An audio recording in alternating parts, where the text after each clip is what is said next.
I would like to welcome you in today's Malay Crime Podcast. Today we have our guest from Blantyre. Would you please introduce yourself, sir? I am Sub-Inpector Nchiza, Public Relations Officer for Blantyre Police Station. Thank you very much. In today's program, we are going to interact and do the offense of arson. So before we go further, would you please explain the meaning of arson? What is arson offense? In fact, we are not dealing much with arson, but it's just a related case with arson because the case which we are dealing with, according to Section 326 of the Penal Code, is setting fire on the crops and other green plants. So it's just very related to arson. Now, what this case means is that it's an offense for any person to set fire on any crops or any growing plants, even if the plants are his own or somebody's, but just setting fire to them, it's an offense under Section 326 of the Penal Code. So it has a maximum penalty of 5 years imprisonment if found guilty. So that's briefly what I can say about setting fire on crops and other growing plants. Thank you very much. But what are the intention of setting the fire on crops or growing plants? Is there an intention for those who commit such offense? In fact, according to the law, intention does not matter much. What normally happens is the act itself.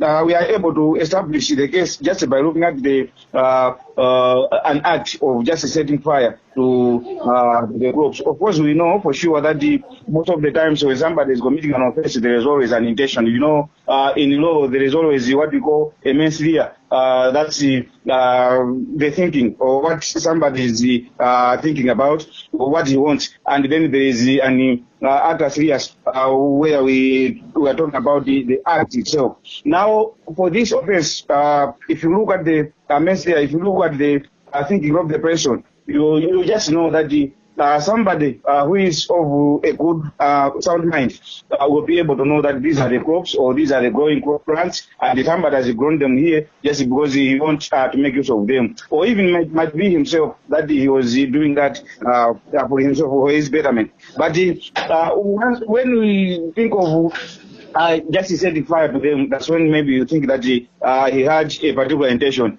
However, there are times when you cannot manage to establish the real intention as to why he decided to do that. Of course, if he can manage to defend himself by just saying probably, I did this, these are my own crops, and I did this probably just because they have been attacked by some pests, and I wanted them to get away so that I shouldn't probably replant. Maybe it will depend on the understanding of the court to probably to consider him. But in this particular case, intention is not much material in the facts. So you just establish the action itself. So once somebody has set fire to the crops, that one has committed an offense. Okay, so what are the key elements of arson cases? The elements are just that, as I've already said, that an act of setting fire to the plants. So there must be the plants which have been grown somewhere, and the secondly, there must be somebody who is owning those plants, and then there must be that action of setting fire to that to those plants. I think those are some of the elements that somebody can be able to establish as to what amounts to setting fire on the growing crops. Thank you very much. And in your explanation of the meaning of arson, you have explained that the meaning of which is when the individuals are choose to set fire on somebody's clothes but intentionally. So how, as the police, how do you distinguish between accidental and accidental fire? Okay, in the first place, let me probably correct myself by since I was trying to say that I'm focusing much on the setting fire on the crops and the growing plants. Now, when we talk of arson may encompass a lot of things. May include maybe setting fire on a building or any house or any other place, just setting fire on any other place, not only confined to crops only. However, according to your question, we are able to establish somebody has done this intentionally by just looking at the circumstances that have surrounded the scenario.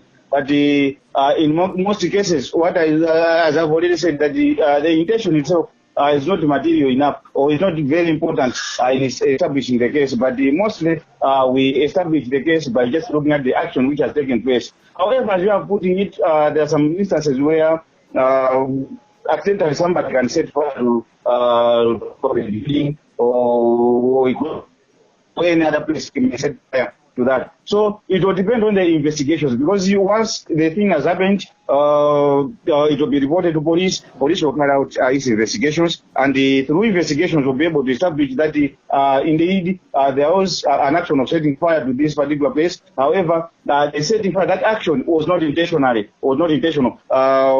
What prompted the offender to do this was probably this and that. So in that regard, the case of Arson will still remain. However, we will say that it was done unintentionally, and therefore we will still take it to court as police. But the court now will understand that no, since it has been done unintentionally, probably there must be some sort of consideration to the respondent or to the offender. Now, in that regard, I think it will still be in the hands of the court to see what will be the way forward. But still, we can manage it. We can manage to establish the truth as to whether the case was intentionally or unintentionally committed. Okay, let's say that someone has set the fire on the market. How as police, how do you handle such cases? We go to the place, we start our investigations, we interview people around, and probably through the interviewing, through our investigations, we will be able to establish as to what really happened. Somebody will be able to say, probably I'm the one who did this, or probably there is somebody, I saw somebody doing this. So in that way, we will be able to come to the grassroots or to the real cause of what happened. But mostly we rely much on the investigative skills on our investigations, so that we should be able to know what has happened. So whether it's on the market or another place, but what we do as police is to go at the place and start our investigations through interviewing those people whom we find there, those people whom we know that they were there, and those people who are always around that place, or even those people who were around when the offense was being committed. So we investigate such people, and then we come to the conclusion by probably managing to arrest the suspects. You know, probably that the duty of the police is not only to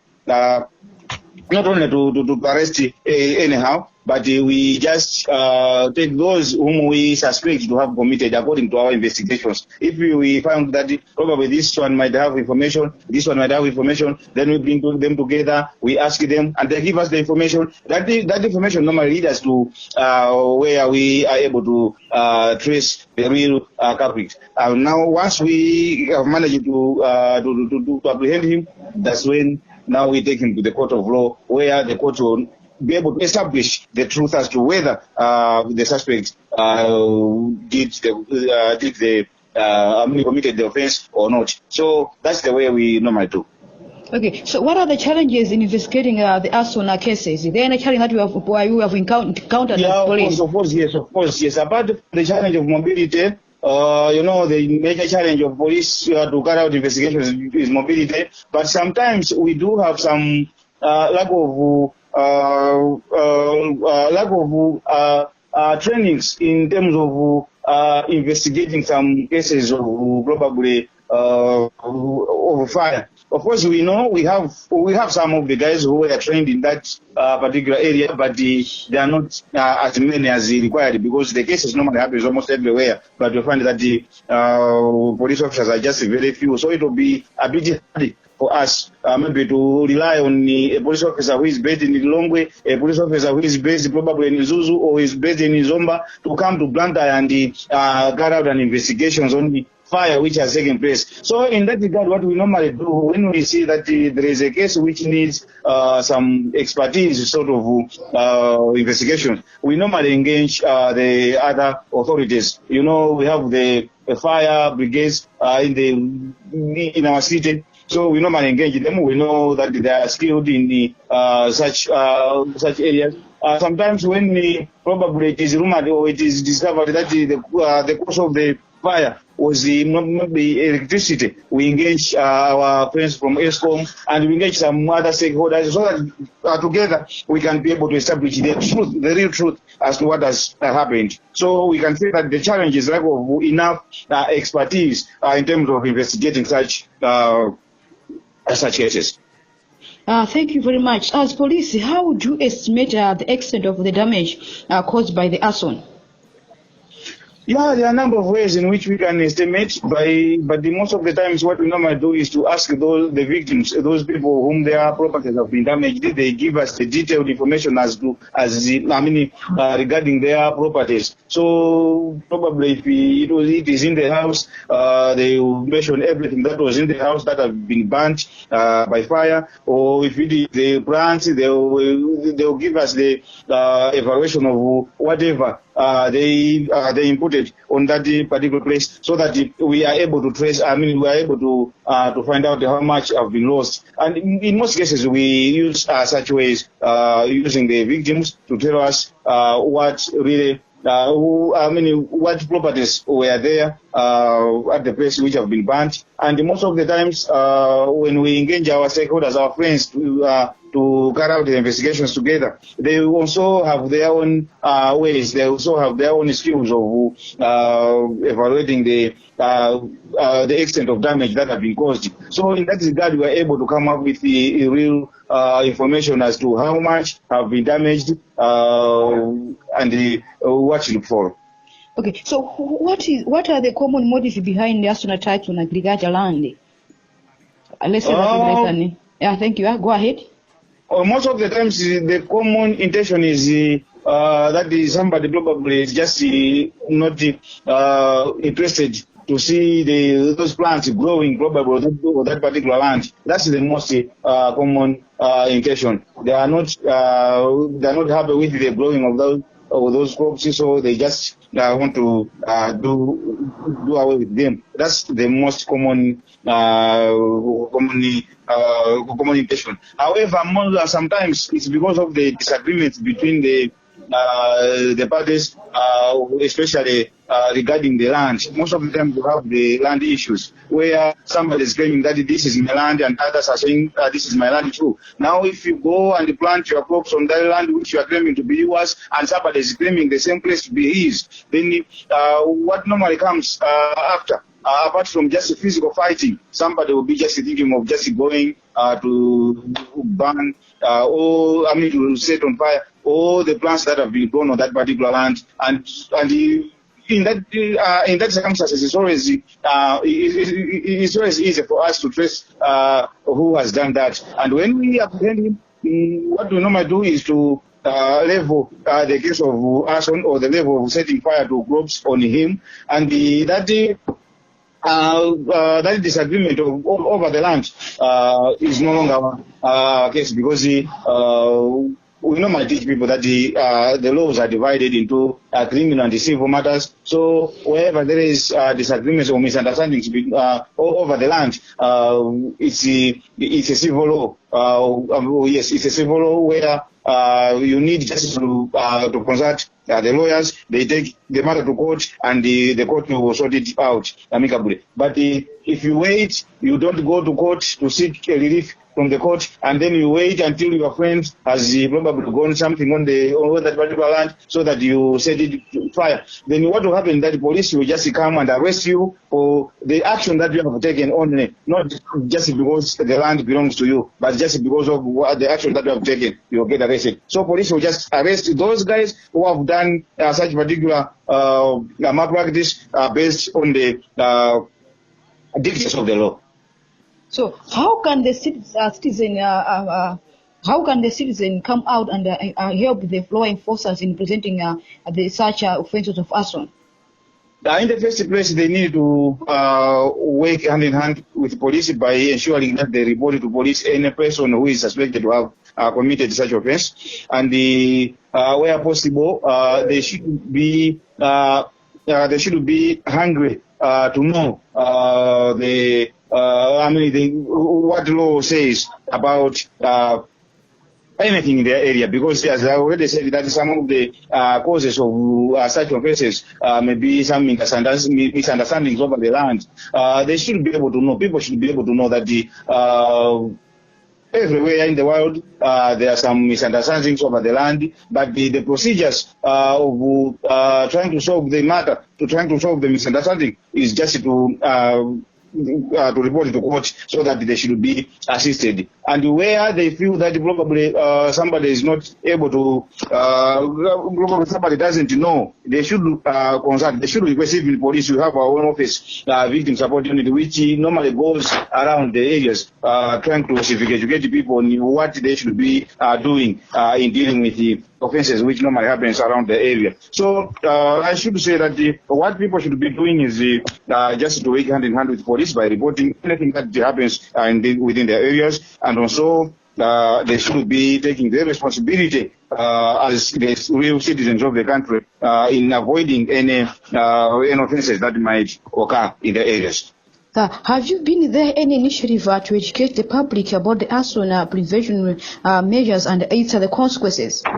Yeah, of course, we have done that for quite a long time, and that's one of our roles at the moment. Of course, I should say one of our initiatives. When you go through the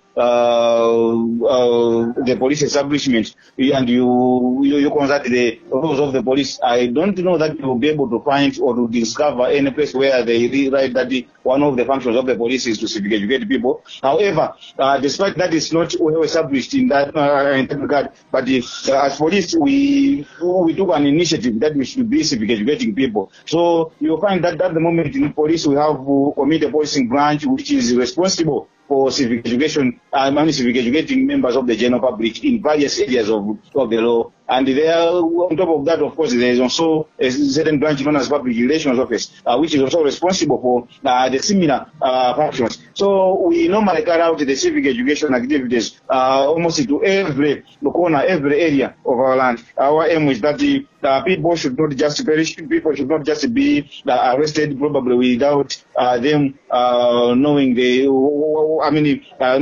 difference between what is good and what is bad. So everyone should be able to know that this is good and this is bad. And when he chooses to do something which is bad and he gets arrested in return, then he should not get surprised because you already know. So that's our aim. So we normally carry out such civic education activities almost in every area in order for us to try to reduce the occurrences of criminal offences. How rampant are such cases in Blantyre? No, they are not rampant. In Blantyre, they are not rampant because I think most of the Malawians who are residing in Blantyre are now well civic educated. They are now civilized. They know that it's an offense to do anything which is connected to arson or which is connected to setting fire on anything. So they are no longer doing that. Of course, here and there you may find or you may hear any news about that, but they are no longer as rampant as before, and they are not almost common, I should say. Thank you very much. Earlier on, we have also explained the penalties for those suspects who have been arrested for committing the offense of arson. Can you shed more light on this, on the penalties? Yeah, Section 327 of the Penal Code stipulates the penalties which are given by the court to those who are found guilty of the offences of setting fire to crops and other growing plants. And the maximum penalty, which is stipulated according to the law, is 5 years imprisonment with hard labor. So I should make it clear here that once somebody has been apprehended and he is found guilty of the offense, he will be imprisoned for a period of not more than 5 years. Wow, thank you very much. Is there any message that you can give to the public?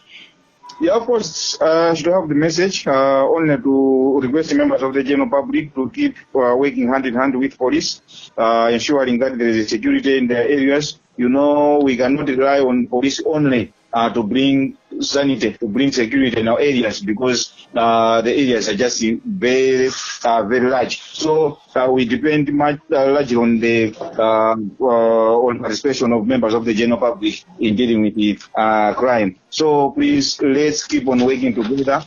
We can work together by just informing the police on whatever is happening, or we can work together by trying even to apprehend those whom we suspect to have committed the offense, and then we report them to police once we have apprehended them. That's very much initiative. Only I should also take this initiative also to say, when you apprehended somebody who has offense, please don't rush to give any punishment on your own. Don't disturb them, don't build them up, don't do whatever. Just get them apprehended, then report them to police. Just call police will come to collect them, or you can bring them in person to police. That will be very much appreciative. So please, if we keep on working hand in hand, we will yield a lot of results in terms of crime reduction. But who are the most victims of the Arson cases?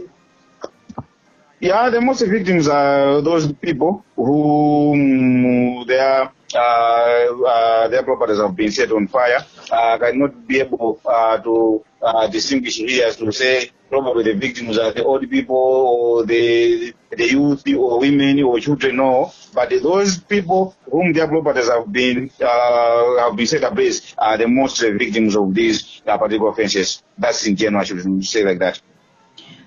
Thank you very much for your time. We're not taking this time for granted. Dear listeners and the viewers, today we had Sub-Inspector Peter Nchiza, who is the PR. My name is Peter Nchiza, not Nchiza. It's Peter Nchiza. Yes, Peter Nchiza, yes, who is the public relations for Blantyre. Thank you very much. Thank you. Thank you.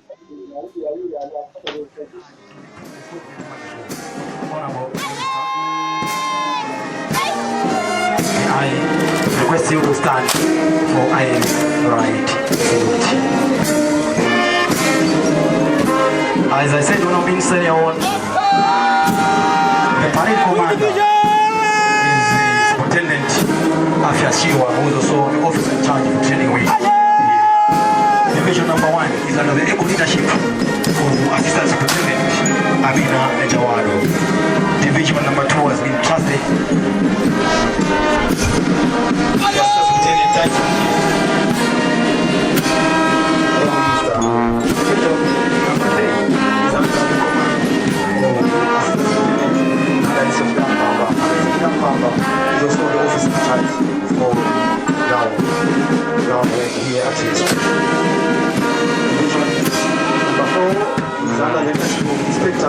Arson.